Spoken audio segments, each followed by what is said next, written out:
Hello everyone, Harsh Verma this side, and today I am again with you in order to learn, understand, and share some key terms about the term redundancy that I think that in my CCN study it was not understood well fully, and it should be understood as a network engineer. So we were continuing with the same book, that is Network Warriors, second edition, as you can see here. And I have put a link to this Amazon page in my description if you want to get a copy of yours. It is non-affiliate link, but it certainly will be helpful to you if you study by this.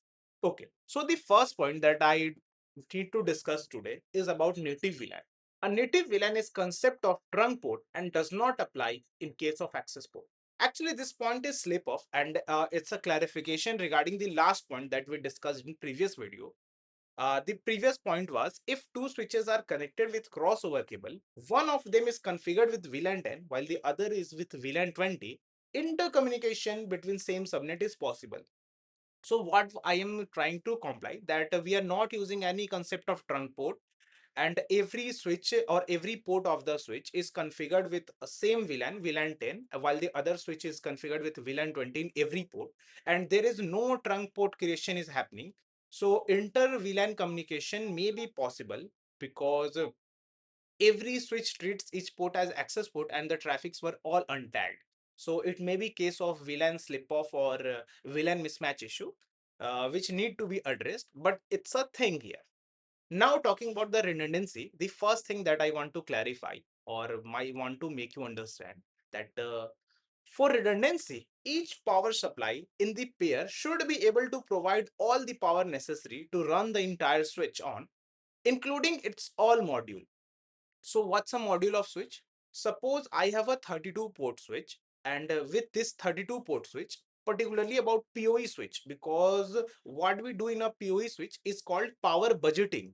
We just want to, we make an estimate of what the devices are connected to that switch will be getting powered from the power supply of the switch and how much watt they are taking, and we take a headroom so we do not off limit the switch. So suppose if your module requires 3200 watts in total, suppose I have connected multiple IP phones, access points, or CCTV cameras or repeaters, etc. to that switch. So if my total power budget is around 3200 watt, we will require 4000 watt power supplies, particularly two of them, in order to provide redundancy into power.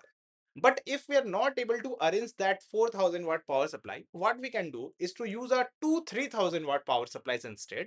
But in that scenario, both power supplies should be powered on at continuous hours in order to provide the sufficient power to that switch.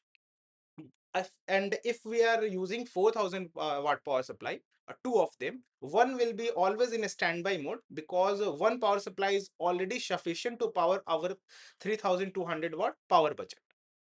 But in case of 3000 watt, what if one power supply fails? Some modules will automatically shut down to conserve power. And this has to be kept in mind and prepare the budget accordingly. Okay. Next thing that I learned in the book that all Nexus switches, which are particularly data center switches designed by Cisco, are designed for front to back airflow, which means that actually data center is not always all cooled. It comes in aisle form factor, which is there is a air condition in between the servers or switches, and outside there is a just exhaust for the heat. So it's a design for in this way that their front are have fans or the intake of the fan. Okay, and what else it say to facilitate the hot cold aisle data center design. In my last organization, we were using the same data center design, hot cold aisle data center design. There are multiple kinds of data center design in which you have to go for Google, or I will actually tell in the upcoming video. Next thing is about parallel detection. The parallel detection is a concept which is quite hidden from when we talk about the auto negotiation. So let's see what it is saying. The parallel detection, which kicks in when the auto negotiation process fails to find auto negotiation running on the other end of the link. Parallel detection works by sending the signal being received to the local 10 base T, 100 base TX, or 100 base T4 drivers. If any of these drivers detect the signal, the interface is set to that speed. So parallel detection is kind of a redundancy in case of negotiation, the speed negotiation done by switch or to another switch or any other device. Suppose if our switch is not able to negotiate the speed or a duplex, what it will do, it will send some signals that is catched by some driver to the other end. The driver may be present in the NIC card of our server or this device, etc. And if some signal is detected, it will send back a response, and the speed is set to that speed, for example, which is 10 best T, 10 Mbps, 100 best TX, which is around 100 Mbps, or 100 best T4, which is also around 100 Mbps as per in name. Okay. And if one of these driver detects the signal, the interface is set to that speed. That is simply.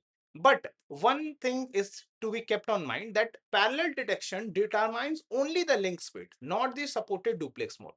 Auto negotiation negotiates two things. The first is what speed should be interface on, and what kind of communication should it be doing, whether it's a half duplex or full duplex. Half duplex is one have to wait in order to finish the other party, then it will send its query or thing, and it will then after sending wait in order to receive that. This is called half duplex, and I have already made a few shots over this scenario. But full duplexes, both parties can have their idle lines and they can share each other things with each other. And finally, the last thing that I learned, that in Nexus switches, every switch port is routed by default, which is mean that Nexus switches are generally layer 3 switches, multi-layer switches, and by their default scenario or setting, their switch ports are configured in routed. So we have to put the no switch port command in order to make them a layer 2 switch or layer 2 switch port. And that's it for this video. We will see you in another video soon. Thank you. Thank you for subscribing.